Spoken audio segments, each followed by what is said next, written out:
Hello and welcome to the United Community Channel. My name is Jack. This is your latest Manchester United news. And we've got a lot to talk about, like we always do. Morning news show. As you can see in the headline of the video, is Erik ten Hag about to get a lifeline by Ineos to stay on as Manchester United manager? Some reports coming out from the Times in relation to some really solid sources coming out about it. So we'll talk a little bit about that. We also want to talk a little bit about Ahmad. There's been a lot of nonsense being shared across social media because he deactivated some of his social media accounts. We'll get into that a little bit. And finally, I want to talk a little bit about the new Manchester United kit for next season. Some images have been leaked online in relation to it. We'll have a look at it and let me know what you think as well. But smash a like on the video, guys. Do subscribe if you're new to the channel. On the road to 8,000 subscribers. And as always, get your comments into the comment section below. We've got some new merchandise as well. As you can see, I'm wearing one of them. Casemiro. Check it out. Link is in the description. We've got a number of different designs and all that kind as well. So go check it out if that's something that you're interested in as well. But we're going to jump straight into it, guys. Erik ten Hag.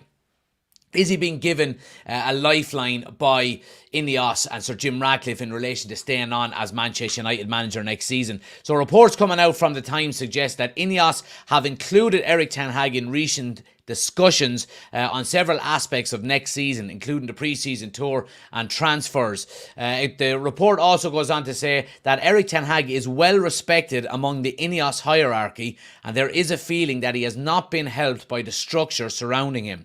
However, there is an acceptance that he will be on shaky ground if Manchester United fail to qualify for the Champions League. This is a little bit contradictory, if you ask me. And if this is, to be believed in relation to what we're actually, going to get out of Ineos in relation to the support of Erik ten Hag, and is he going to be there as manager next season? I am steadfast in wanting him to get some time under the new structure. This report is talking about, said structure and the lack thereof that Erik ten Hag has had as Manchester United manager up until now. And I think it's only fair, really. Now, if you're talking about getting into the Champions League and that's going to be maybe the deciding factor on whether you actually keep your job or not, I think it's going to be a new manager then next season, because I don't think we are going to get into the Champions League. I mean, if you look at the league table, unless you have a massive implosion from both Aston Villa and Spurs, who are above us in 4th and 5th, then I don't think United are going to... and again, even if there is an implosion by these two teams, that would mean that Manchester United basically have to go between now and the end of the season unbeaten and not drop any points, and I don't think that's going to happen either. I think what we need to look at more than anything else is the teams behind us. We've got West Ham and I think Brighton not too far off us, so I would be more concerned about not dropping down into 7th and 8th, more so than trying to make up ground on the top 4 and just maybe solidify a Europa League spot, because I think that's what we're looking at this season more than anything else. However, is Erik ten Hag going to be there next season? I certainly hope he is. And if this report is to believe, look, we know that, the Times and, it's coming out from Paul Hurst that, if Erik ten Hag is well respected there, then you would expect that he obviously falls into the kind of mold that a Manchester United manager, I suppose, is needed under that kind of Ineos group. They're going to have an idea of what they want. Now, I think the stumbling block for Erik ten Hag, and we know this over the last few weeks and we've seen it, is that since he's been manager, he's been given basically, I won't say full reign of transfers, but he's got an awful lot of power when it comes to who we sign and who we don't sign.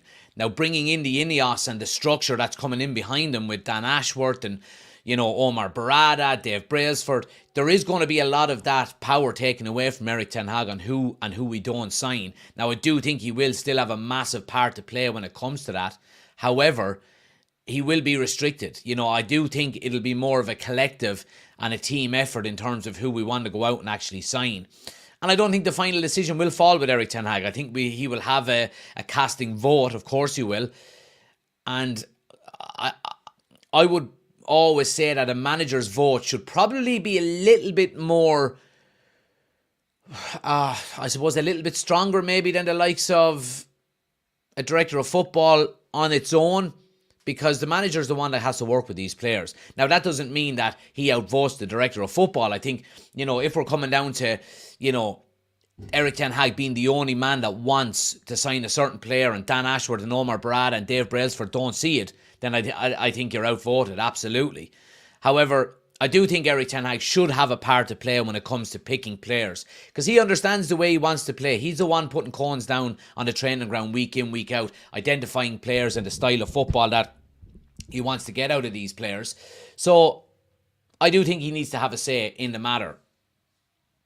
Whether he is happy to delegate some of that power over to the likes of Omar Barada, Dave Brailsford, Dan Ashworth, if he comes in as our football director, that remains to be seen. I think he is going to have to lighten it up a little bit and maybe delegate some of that power over to them. And I think if he doesn't do that, then I think we would probably see him being moved on quite quickly as Manchester United manager. I want Erik ten Hag to be the manager of Manchester United. And I hope Erik ten Hag is going to be the long-term manager of Manchester United. I do think he could be successful under this new structure if he's given the right support. However, my overarching opinion now is that Ineos are coming in and I trust them to do the right thing. Now, that might be seen as a naive thing to do, maybe 2-3 years down the line if it doesn't work out. But if Ineos come in and they decide that Erik ten Hag is not our choice for manager, we want to move him on and get somebody else in, then I will accept that. I want Erik ten Hag to succeed. I think he's got the minerals to be a good Manchester United manager. His standards, he plays youth, he doesn't take any bullshit. And I think there is a good tactical manager in there as well. And I just think he's kind of limited with the players he's got at the moment. So I hope he is given a chance. However, if Ineos decide to change, I'm behind that. I am behind that. I will, it's been too long now that we have been run and mismanaged poorly at Manchester United, that if they decide this is where we want to go and we've looked at all the data and we think there's a better manager out there, to implement the style of play that we want to play going forward, then I'm all for it. I really, really am. But let me know what you guys think in the comment section. Do you think that's something that you would be happy with seeing? Or are you adamant maybe that Ten Hag should be kept? Neverworld is in. He says Ten Hag being backed by Ineos is the most promising thing that we have heard in the last 2 weeks. He should be backed with them having the proper structure in place to see if he can actually get the job done. It also makes it easier for him in terms of price tags for players, because if a wanted player has a silly price tag, then the recruitment team will be able to find him a similar player for better money. 100% if Ineos makes the decision, then absolutely fine with that also. And I think it does take an awful lot of the pressure off of Erik ten Hag if, negotiations are going on in the background and it's going to cost, 60, 70 million for a certain player, whoever that may be. I think the pressure comes off of the manager then, because we've got, do you ever hear of pressure coming on Arteta or Klopp or Guardiola for, like Guardiola, for example, has paid 100 million for Jack Grealish and he can't get a sniff of a game this season. Doku was keeping him out. Is there criticism for Pep Guardiola because of that? No, because there's a structure behind him. It's not just his decision. And I think that takes an awful lot of the pressure off as well. Want to move it on a little bit, guys, and talk about Amad Diallo. Obviously, we've seen in the past maybe 24 hours or so an awful lot of nonsense going on online, and I'm disappointed with a lot of Manchester United fan channels, taking the opportunity to dig the knife into Manchester United and Erik ten Hag specifically about mistreatment supposedly of Amad. Amad deleted everything to do with Manchester United on his social media yesterday. Now, there was reports suggesting that it was to do with the Red Devil and so on and so forth, and the reason for that was because of Ramadan, and obviously he is part of that faith, and he is obviously taking part in Ramadan, and that's completely understandable. And a lot of people made the quite silly assumption that he's sick of Manchester United and he wants out, and it's a play to maybe move away from United and so on and so forth. And I've seen an awful lot of United fans, and I think this is what's wrong with Manchester United fan channels and fan channels in general. that react very quickly to these nonsense, stories coming out that, oh, he's sick of Manchester United and he's been disgracefully treated by Erik ten Hag and so on and so forth. And it's absolute bollocks. So it is. It's absolute bollocks. He took down all of his social media accounts then, and he had this to say on Snapchat. He said, I deactivated my social media for a month just to focus on Ramadan. It's a holy month for me, and social media is a place where there are bad things to see during fasting. Stop the hatred. There's nothing wrong with what I did. And I'm delighted to see him coming out and backing himself like that. And I think, was it Saeed TV? He came out straight away with it saying he's been disgracefully treated by Erik ten Hag, and the amount of minutes he's getting is absolutely disgraceful and so on and so forth. And it's bullshit. And that's what's wrong with a lot of these fan channels. They're coming out and trying to divide the fan base. And I have no problem if these fan channels are, don't want Erik ten Hag to be the manager, and if you don't want Erik ten Hag to be the manager, that's fine. That's no problem. But don't be using guys going into Ramadan and so on and so forth. And I'm not just saying this. This is not this has nothing got to do with religion or anything like that. It's got to do with people jumping on the bandwagon and trying to create clicks and views just by creating controversy within the Manchester United fan base. And it's absolute nonsense. It is. It's just absolute nonsense. This guy is doing Ramadan. That's all it is. Now, he might be pissed off that he's not getting games at Manchester United, and he's well within his rights to be pissed off. Of course he is. But we don't see what he does on the training ground week in, week out. Erik ten Hag does. So you got to trust the manager when it comes to things like that. And that's what I will do. I'm not going to jump to conclusions that he deactivated his social media account. He must be pissed off at Manchester United and Erik ten Hag. He wants out of the club. Nonsense. Just get on with supporting your team. Stop creating controversy within the United fan base just for clicks, because that's all it is. And yeah, I mean, there's absolutely nothing to it. There really isn't. Moving on then, guys, finally, before we finish up, nice quick one this morning. I want to get your thoughts on this. Supposedly Manchester United's new 2024-2025 home kit. And to be honest with you, it's okay. Personally, I think it doesn't blow me away. Now, again, this is a leaked image. Again, not 100% sure whether this is actually going to be the kit. If it is, then okay.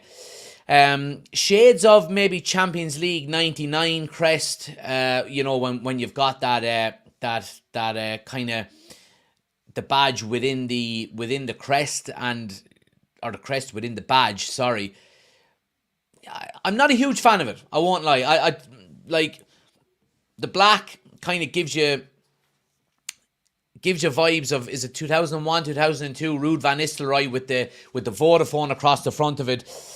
Look, it's an okay kit. Like, I certainly do think there have been nicer kits over the last few seasons. If this is to be the new Manchester United kit, it's all right. I think it's just all right.